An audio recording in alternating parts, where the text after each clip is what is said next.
सबसे पहले आज की सबसे बड़ी खबर, ये 4 खबरें हमारे सामने रहेंगी, देश नहीं झुकने देंगे मैं, लेकिन आज सबसे पहले आज की सबसे बड़ी खबर।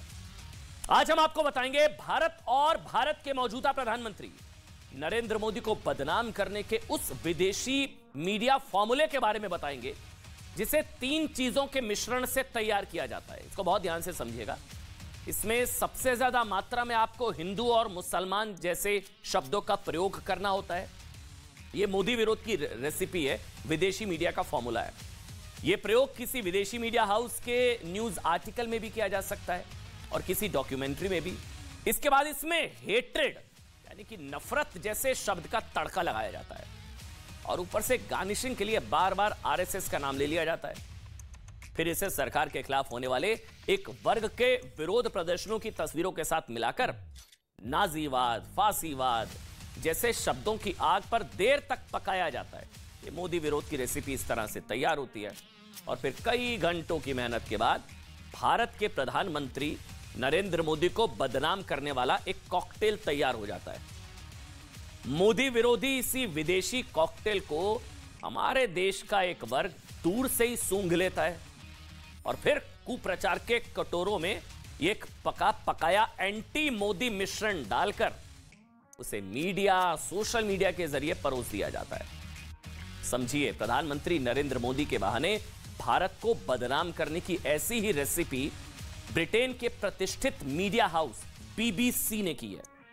17 जनवरी को बीबीसी पर एक डॉक्यूमेंट्री रिलीज की गई जिसका नाम है India the Modi question part 1। इसमें ब्रिटिश सरकार की एक रिपोर्ट का हवाला देकर यह साबित करने की कोशिश की गई कि 2002 में गुजरात दंगों के दौरान प्रशासन ने दंगाइयों को खुली छूट दी और यह सब कुछ नरेंद्र मोदी के इशारे पर हुआ, जो उस समय गुजरात के मुख्यमंत्री थे और आज दुनिया के सबसे बड़े लोकतंत्र के प्रधानमंत्री हैं। बीबीसी की ये भारत विरोधी एंटी इंडिया रेसिपी कैसे आधे अधूरे, झूठे और एक तरफा तथ्यों के आधार पर तैयार हुई, इसका पर्दाफाश आज हम करेंगे। लेकिन उससे पहले हम आपका ध्यान इस डॉक्यूमेंट्री की टाइमिंग की तरफ दिलाना चाहते हैं। बहुत ध्यान से समझिएगा इसको।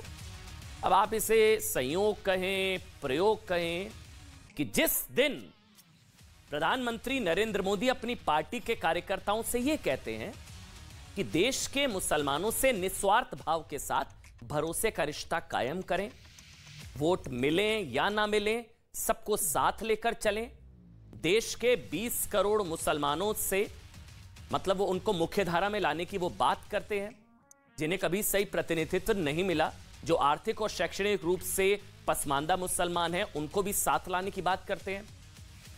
उसी दिन एक बड़े और प्रतिष्ठित विदेशी मीडिया हाउस की तरफ से नरेंद्र मोदी के खिलाफ मतलब भारत के मुसलमानों को भड़काने की कोशिश होती है। अब ये संयोग है, प्रयोग है, इतना बड़ा कोइंसिडेंस ध्यान दीजिएगा। दरअसल ये डॉक्यूमेंट्री भारत में उपलब्ध नहीं है, ना ही भारत में दिखाई गई है, लेकिन हम पत्रकारिता धर्म अपनाते हुए हमने इस डॉक्यूमेंट्री तक हम इस पहुंचे और 58 मिनट की डॉक्यूमेंट्री के एक एक फ्रेम को हमने बहुत ध्यान से देखा। इस प्रोपोगेंडा को, इस झूठ के पुलिंदे को हमने बहुत ध्यान से देखा। पुरानी फुटेजेस और कुछ मनगढ़ंत बयानों के आधार पर तैयार की गई इस डॉक्यूमेंट्री का सच हमने जानने की कोशिश की। गुजरात दंगों पर आधारित 58 मिनट की इस डॉक्यूमेंट्री में 28 बार हिंदू और 30 बार मुस्लिम और माइनॉरिटी शब्द का इस्तेमाल किया गया। मतलब 58 मिनट में 58 बार हिंदू मुसलमान शब्द इस्तेमाल हुआ। 58 मिनट में 58 बार, मतलब हर एक मिनट में हिंदू मुसलमान यह बताने की कोशिश की गई कि भारत में हिंदू और मुसलमानों के बीच कितनी नफरत है या नफरत पैदा करने की कोशिश की गई। 58 मिनट में 58 बार। इसी तरह इसमें करीब 10 बार आरएसएस का जिक्र आया और कई बार फासीवाद, नाजीवाद, जो रेसिपी बताई ना शुरुआत में, यही तो होता है। उसमें फिर फासीवाद और नाजीवाद जैसे शब्दों का इस्तेमाल करके आरएसएस को नाजीवाद से प्रभावित एक हिंदू संगठन बताने की कोशिश की गई। यह पूरा निचोड़ बीबीसी की इस डॉक्यूमेंट्री का। भारत विरोधी शब्दों के बाद अब आते हैं इस डॉक्यूमेंट्री में दिखाए गए मोदी विरोधी किरदारों पर। इस डॉक्यूमेंट्री का आधार दरअसल गुजरात दंगों के दौरान ब्रिटेन की तत्कालीन सरकार द्वारा बनाई गई एक सीक्रेट टीम की रिपोर्ट है। उस वक्त जो ब्रिटेन की सरकार थी 2002 में, इस सीक्रेट टीम ने गुजरात दंगों के बाद भारत का दौरा किया था और फिर जानकारियों के आधार पर उस टीम ने, सीक्रेट टीम ने एक रिपोर्ट तैयार की थी जिसमें नरेंद्र मोदी पर तमाम तरह के आरोप लगाए गए थे। उस समय ब्रिटेन के प्रधानमंत्री टोनी ब्लेयर थे। वो वहां की लेबर पार्टी से आते हैं। लेबर पार्टी ब्रिटेन की वामपंथी पार्टी है और अभी विपक्ष में है। 2003 में जब गुजरात के सीएम के तौर पर प्रधानमंत्री नरेंद्र मोदी ब्रिटेन की यात्रा पर गए थे, तब टोनी ब्लेयर की सरकार ने पूरी कोशिश की थी कि वो ब्रिटेन ना आ पाए। प्रधानमंत्री नरेंद्र मोदी उस वक्त के मुख्यमंत्री, टोनी ब्लेयर की सरकार को डर था कि इससे ब्रिटेन में रहने वाले मुसलमानों के वोट दूर हो सकते हैं। बावजूद इसके प्रधानमंत्री नरेंद्र मोदी, उस वक्त के मुख्यमंत्री मोदी, ब्रिटेन की यात्रा पर गए और उन्होंने सभी तय कार्यक्रमों में हिस्सा लिया। टोनी ब्लेयर 2002 में ही ब्रिटेन के प्रधानमंत्री रहते हुए टोनी ब्लेयर ने कश्मीर मुद्दे पर भी दखल अंदाजी करने की पूरी कोशिश की थी। अब हम आपको ये सब इसलिए बता रहे हैं ताकि आपको पता चल पाए कि ब्रिटेन में जिस सरकार के कार्यकाल में गुजरात दंगों पर यह सो कॉल्ड सीक्रेट रिपोर्ट तैयार की गई थी, उसकी भारत और प्रधानमंत्री नरेंद्र मोदी को लेकर सोच क्या थी, वो पहले ही किस तरह से पूर्वाग्रह से ग्रसित थे। आप बीबीसी की इस मोदी विरोधी या कह लीजिए एंटी इंडिया डॉक्यूमेंट्री के एक और किरदार से अब आपको मिलवाते हैं। इस किरदार का नाम है जैक स्ट्रॉ, जो उस समय टोनी ब्लेयर सरकार में विदेश मंत्री थे।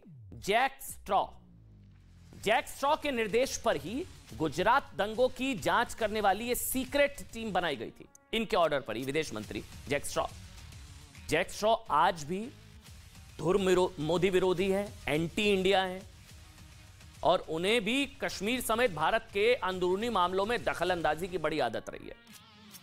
इस डॉक्यूमेंट्री का तीसरा अहम किरदार है इमरान दाऊद। अब इनके बारे में भी जान लीजिए। इमरान दाऊद उन 3 ब्रिटिश नागरिकों के रिश्तेदार हैं जो 2002 के गुजरात दंगों के दौरान मारे गए थे। इमरान दाऊद का मोदी से विरोध तो भाई समझा ही जा सकता है, इसलिए जब हमने ब्रिटेन न्यूयॉर्कशायर में रहने वाले इस व्यक्ति के फेसबुक पेज को खंगाला, हमने जानने की कोशिश की भाई ये कौन है, तो इसकी टाइमलाइन पर जानते हमें क्या मिला? सिर्फ मोदी विरोधी नहीं बल्कि एंटी इंडिया बहुत सारी पोस्ट मिली। यहां तक कि पाकिस्तान के विदेश मंत्री बिलावल भुट्टो के बड़े वाले फैन हैं ये साहब। बिलावल भुट्टो का वो बयान भी इस फेसबुक पेज से शेयर किया गया जिसमें बिलावल ने भारत के प्रधानमंत्री नरेंद्र मोदी के खिलाफ, आपको याद होगा, अपशब्द कहे थे। अब ये लोग पहले ही भरे बैठे हैं, ये लोग पहले ही पूर्वाग्रह से ग्रसित हैं, एंटी इंडिया प्रख्यात, ये लोग कुख्यात है एंटी इंडिया। इमरान दाऊद का केस लड़ने वाले ब्रिटेन के मशहूर वकील इमरान खान केसी भी इस डॉक्यूमेंट्री का हिस्सा है। हमने पूरी डॉक्यूमेंट्री देखी और एक एक करके किरदार आपको बता रहे हैं कि कैसे ये पूर्वाग्रह से ग्रसित और एक प्रोपेगेंडा है, ये एंटी इंडिया प्रोपेगेंडा चलाया गया, मतलब मोदी से हेट, इंडिया टारगेट। 2003 में सुनिए, जब मोदी ब्रिटेन के 3 दिन के दौरे पर गए थे ना, तब इमरान खान केसी ने लंदन की एक अदालत से अपील की थी कि वो मोदी की गिरफ्तारी का आदेश दे, लेकिन अदालत ने सबूत ना होने की बात कहकर ऐसा कोई भी आदेश देने से मना कर दिया था। ये कोशिश करने वाले इमरान खान केसी का जन्म पाकिस्तान में हुआ था। पाकिस्तान, ये ऐसे तो किरदार हैं इस डॉक्यूमेंट्री में, इस सीरीज में। इसके अलावा इस डॉक्यूमेंट्री में कई ऐसे लोगों के बयान शामिल किए गए हैं जो मूल रूप से anti India, anti Hindu, anti Hindutva और एंटी मोदी हैं। डॉक्यूमेंट्री की शुरुआत में एक डिस्क्लेमर देकर लिखा गया है कि बीबीसी इस डॉक्यूमेंट्री के लिए कई लोगों से बात करने की कोशिश की, लेकिन 30 से ज्यादा लोगों ने डर की वजह से बात करने से मना कर दिया। 30, टोटल 30 भी नहीं मिले। मतलब आप सोचिए, बीबीसी जैसे बड़े मीडिया हाउस को 140 करोड़ के भारत में मोदी पर बात करने के लिए 30 लोग भी नहीं मिले। मतलब शायद कोई भी नहीं था जो इस झूठ के पुलिंदे का साक्षी या गवाह या उसका पार्ट या हिस्सा होना चाह रहा था, लेकिन 30 जो हैं उनके बारे में भी आपको बताएंगे। ये 30 कौन थे जो इस एंटी इंडिया मुहिम में शामिल थे। 30 भी नहीं मिले। यानी कि मोदी और भारत का विरोध करने वाले लोगों से सवाल जवाब करके एक डॉक्यूमेंट्री बना दी गई, मोदी को दोषी साबित कर दिया गया। हैरानी की बात यह है कि इस 58 मिनट्स की डॉक्यूमेंट्री में सिर्फ 2 लोग ऐसे हैं जो मोदी समर्थक माने जाते हैं, सिर्फ 2, जबकि बाकी जितने लोगों से इस डॉक्यूमेंट्री में बात की गई वो सब किसी ना किसी रूप में प्रधानमंत्री नरेंद्र मोदी और उनकी नीतियों के धुर विरोधी रहे हैं या एंटी इंडिया रहे हैं। इनको भारत से खुन्नस रही है, इंडिया से हेट इनका जन्म सिद्ध अधिकार रहा है शुरुआत से। भारत विरोधी शब्दों और किरदारों को जोड़कर बीबीसी ने प्रधानमंत्री नरेंद्र मोदी के खिलाफ एक झूठ का पुलिंदा डॉक्यूमेंट्री बनाई। और हमारे देश के दुख इस चीज का है, सोचिए, मतलब एक सोच होती है ना कि घर में लड़ाई हो आप पड़ोसी को बाप नहीं बना लेते हैं। हमारे देश के इस एंटी इंडिया इकोसिस्टम ने इस झूठ के पुलिंदे को, इस प्रोपोगेंडा को, एंटी इंडिया प्रोपोगेंडा को हाथों हाथ लिया और धड़ाधड़ ट्वीट करने लगे, धड़ाधड़ ट्वीट, बिना ये देखे जाने समझे, इंटेंशन को समझे, धड़ाधड़ ट्वीट। मौका मिल गया मोदी विरोध के नाम पर देश विरोध का, सोशल मीडिया पर दुष्प्रचार किया जाने लगा। मोदी विरोध की इनकी मंशा को नया मंच और नया मौका मिल गया। मोदी के वर्ल्ड लीडर बन जाने के डर से ये लोग भारत विरोध के चीयर लीडर बनने की कोशिश कर रहे थे। मतलब मोदी वर्ल्ड लीडर और ये लोग एंटी इंडिया चीयर लीडर। सोचिए, लोग भारत के प्रधानमंत्री को बदनाम कर रहे थे या उनके बहाने भारत को। जाहिर है ये लोग सिर्फ मोदी के दुश्मन नहीं है, बल्कि पूरी दुनिया में भारत को मिल रहे, हिंदुस्तान को मिल रहे सम्मान से इन्हें परेशानी है। ये वही विघ्न संतोषी गैंग है जो चाहता है कि विकास के रास्ते पर चल रहे भारत की राह में रोड़े अटकाए जाएं, भारत के दूसरे देशों के साथ रिश्तों मतलब किसी भी तरह से खराब कर दिया जाए। भारत का कद कई बढ़ रहा है, लेकिन इसी एंटी इंडिया इकोसिस्टम को आज खुद ब्रिटेन के प्रधानमंत्री ऋषि सुनक ने कड़ा जवाब दिया है। बोलती बंद कर दी हमारे यहां के लोगों की, जो इस डॉक्यूमेंट्री के आधार पर मोदी को टारगेट कर रहे थे। ब्रिटेन के प्रधानमंत्री ऋषि सुनक, उन्होंने करारा जवाब दिया। ब्रिटेन की संसद में जब पाकिस्तानी मूल के एक सांसद इमरान हुसैन ने इस डॉक्यूमेंट्री का मुद्दा उठाया तो ऋषि सुनक ने कहा कि वो उनकी बात से बिल्कुल भी सहमत नहीं है। सुनिए ऋषि सुनक को। Imran Hussain, Mr. Speaker, last night the BBC revealed the Foreign Office knew the extent of Narendra Modi's involvement in the Gujarat massacre that paved the way for the persecution of Muslims and other minorities we see in India today, with senior diplomats reporting that the massacre could not have taken place without a climate of impunity created by Modi, and that he was, in the FCO's own words, directly responsible for this violence. Given that hundreds were brutally killed and that families across India and the world, including here in the UK, are still without justice, does the Prime Minister agree with his diplomats in the Foreign Office that Modi was directly responsible? And just what more does the Foreign Office know of his involvement in this grave act of ethnic cleansing? Well, Mr. Speaker, the UK government's position on this has been clear and long-standing and hasn't changed. Of course, we don't tolerate persecution where it appears anywhere, but I'm not sure I agree at all with the characterisation that the honourable gentleman has put forward. That completes Prime Minister's questions. I'll just let them... Pakistani मूल के सांसद चीख कर झूठ बोल रहे थे कि प्रधानमंत्री नरेंद्र मोदी गुजरात दंगों के लिए जिम्मेदार है। ऋषि सुनक ने बोलती बंद कर दी, कह दिया मैं इससे इत्तेफाक ही नहीं रखता। ऋषि सुनक प्रधानमंत्री। आज इस मसले पर भारत के विदेश मंत्रालय का भी बयान आ गया। विदेश मंत्रालय की तरफ से कहा गया कि गुजरात दंगों पर बीबीसी की यह सीरीज एक तरह का प्रोपोगेंडा है, पूरी तरह से बायस्ड है और उपनिवेश काल की मानसिकता पर आधारित है। पर हमारी ओर से ये प्रोपेगेंडा पीस है और सिर्फ इसका एक कोई डिस्क्रेडिटेड नैरेटिव जो कह रहा था उसी को बढ़ाने के लिए एक एफर्ट है। इसमें एक बायस जिसे कहते हैं और एक कंटिन्यूइंग कॉलोनियल माइंडसेट है और इसमें बिल्कुल ऑब्जेक्टिविटी नहीं है, स्पष्ट रूप से दिखाई देती है आप अगर उसको देखें।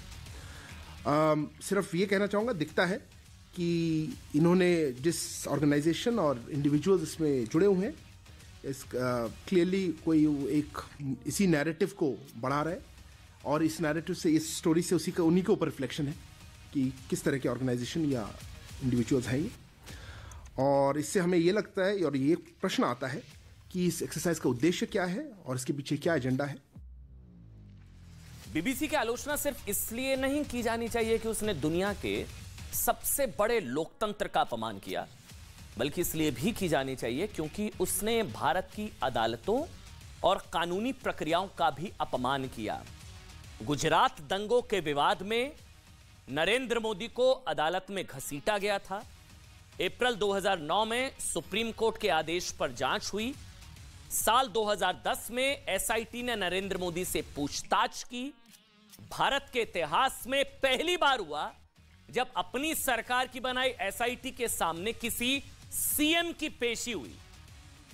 दिसंबर 2013 में नरेंद्र मोदी को क्लीन चिट दी गई। साल 2019 में भी सुप्रीम कोर्ट ने, सर्वोच्च अदालत ने नरेंद्र मोदी को क्लीन चिट दी। वर्ष 2022 में सुप्रीम कोर्ट ने एसआईटी की क्लोजर रिपोर्ट पर दोबारा मोहर लगाकर उन लोगों की साजिश को नाकाम कर दिया जो पिछले 2 दशकों से नरेंद्र मोदी को गुजरात दंगों के मामले में फिक्स करने की साजिश में लगे थे। यह सुप्रीम कोर्ट का फैसला था, सुप्रीम कोर्ट का। ये कुछ पहली बार नहीं है जब पश्चिमी मीडिया ने प्रधानमंत्री नरेंद्र मोदी के बहाने इंडिया को, हमें टारगेट किया है, हमारे हिंदुस्तान को टारगेट किया हो। मोदी से हेट, इंडिया टारगेट, भारत की छवि को ठेस पहुंचाई, बल्कि पश्चिमी मीडिया से कई बार करता आया। मैं कुछ एग्जांपल्स देता हूं आपको। कोविड-19 की दूसरी लहर के दौरान न्यूयॉर्क टाइम्स में छपी भारत को बदनाम करने वाली एक तस्वीर, द वॉशिंगटन पोस्ट की भारत के खिलाफ रिपोर्टिंग हो, टाइम मैगजीन द्वारा प्रधानमंत्री नरेंद्र मोदी को डिवाइडर इन चीफ बताया जाना हो, या बीबीसी द्वारा भारतीय अंतरिक्ष कार्यक्रम का मजाक बनाया जाना है। डिवाइडर इन चीफ या हमारे मजाक उड़ाया गया था हमारे अंतरिक्ष कार्यक्रम का। ये देखिए आप, ये इंडिया की स्थिति बताई थी। नॉक नॉक, इंडिया बाहर खड़ा है गाय के साथ। ये मजाक उड़ाया था। पश्चिमी मीडिया पूर्वाग्रह से ग्रसित है, इंडिया को बदनाम करता है। पश्चिमी मीडिया कैसे भारत विरोधी प्रोपेगेंडा को अपने यहां पहले पन्नों पर जगह देता। आपको याद होगा कुछ समय पहले, याद करिए, हमने भी रिपोर्ट दिखाई थी कि न्यूयॉर्क टाइम्स ने भारत में पत्रकारों की वैकेंसी निकाली थी। वैकेंसी निकाली, नौकरी के लिए शर्त जानते हैं क्या थी? कि पत्रकार हो, एंटी मोदी पत्रकार चाहिए, एंटी मोदी पत्रकार चाहिए। आपको जानकर हैरानगी होगी कि इन सभी अखबारों की रीडरशिप अपने देश में गिर रही। अब समझिए कर क्यों रहे हैं। इन सभी अखबारों की रीडरशिप अपने देश में गिर रही है। ये भारत विरोधी खबरें छापकर भारत में अपने लिए नए ग्राहक तलाश रहे हैं। कुछ समय पहले एक रिसर्च प्रकाशित हुई थी जिसका शीर्षक है N analysis of global media coverage of events in India. Report है, इसमें पश्चिमी मीडिया में भारत के संदर्भ में छपे 3000 से ज्यादा आर्टिकल्स का इसमें अध्ययन किया गया था। यह आप रिपोर्ट देखिए, पश्चिमी मीडिया में छपे 3000 से ज्यादा। इसमें यह पाया गया कि भारत से जुड़े ज्यादातर आर्टिकल्स के शीर्षक में नफरत, डर, हिंसा, दंगे, भीड़, हिंदू, मुस्लिम, कश्मीर जैसे शब्दों का इस्तेमाल करके सनसनीखेज हेडलाइंस बनाई गई पश्चिमी मीडिया। और फिर हुआ यह कि बकरी हो नहीं रही है। इस रिसर्च में इसकी वजह बताई गई, 2019 से 2021 के दौरान न्यूयॉर्क टाइम्स की ग्लोबल रीडरशिप में 8% की कमी आई, 8% गिर गई। लेकिन भारत में एनवाईटी की रीडरशिप में 22% का इजाफा हो गया। कोई पढ़ नहीं रहा, देख नहीं रहा, तो इन्होंने जहर परोसना शुरू कर दिया भारत के खिलाफ। इसी तरह इसी अवधि में भारत पर विवादित खबरें छापकर टाइम की रीडरशिप में 50% का उछाल आ गया, और टाइम की ग्लोबल रीडरशिप में 31% का, और टाइम की भारतीय रीडरशिप में 50% का। और आप जानते हैं भारत विरोधी खबरें छापकर सबसे ज्यादा फायदा पश्चिमी मीडिया के किस अखबार को हुआ? गेस कीजिए, बीबीसी। भारत विरोधी खबरें छापने से बीबीसी की रीडरशिप, बीबीसी की जो रीडरशिप है ऑनलाइन, वो 5 गुना बढ़ गई, 5 गुना बढ़ गई। इसलिए ये लोग इंडिया को गाली देते हैं। बीबीसी जैसे पश्चिमी मीडिया संस्थानों को नरसंहार के दोषियों पर डॉक्यूमेंट्री बनानी है ना, तो भाई ऐसा करते हैं, स्टोरी, आइडिया, स्क्रिप्ट, रिसर्च सब हम दे देते हैं आपको, बनाइए ना। 1943 में भारत के अविभाजित बंगाल में भयंकर अकाल पड़ा, जिसकी चपेट में आकर हर दिन 10,000 लोगों की, कुल मिलाकर 40 लाख से ज्यादा लोगों की मौत हो गई। बनाइए ना सीरीज इस पर। लेकिन क्या आपको पता है कि तत्कालीन ब्रिटिश प्रधानमंत्री विंस्टन चर्चिल ने तब क्या किया और क्या कर रहे थे? तब वो भारतीयों को भूखा मरने के लिए उन्होंने छोड़ दिया और 20 मतलब बताया जाता है कि 40 लाख से ज्यादा लोगों की मौत हुई थी, 40 लाख से ज्यादा। और भारत के हिस्से का अनाज अपनी सेनाओं को भेज दिया। इसलिए आज हम सवाल पूछ रहे हैं। इतना ही नहीं, जब भारत के लोग भूख से तड़प कर दम तोड़ रहे थे, तब विंस्टन चर्चिल ने अपने देश के लोगों के लिए 400 करोड़ किलोग्राम आटा और गेहूं, 140 करोड़ किलोग्राम चीनी, 160 किलोग्राम मीट, 4,09,000 जिंदा जानवर, 32 करोड़ किलोग्राम मछलियां और 13 करोड़ किलोग्राम चावल, 20 करोड़ किलोग्राम चाय पत्ती और शराब, 31 लाख लीटर शराब जमा करी थी। इस पर बनाइए ना सीरीज। थोड़ा सा ब्रेक ले रहे हैं।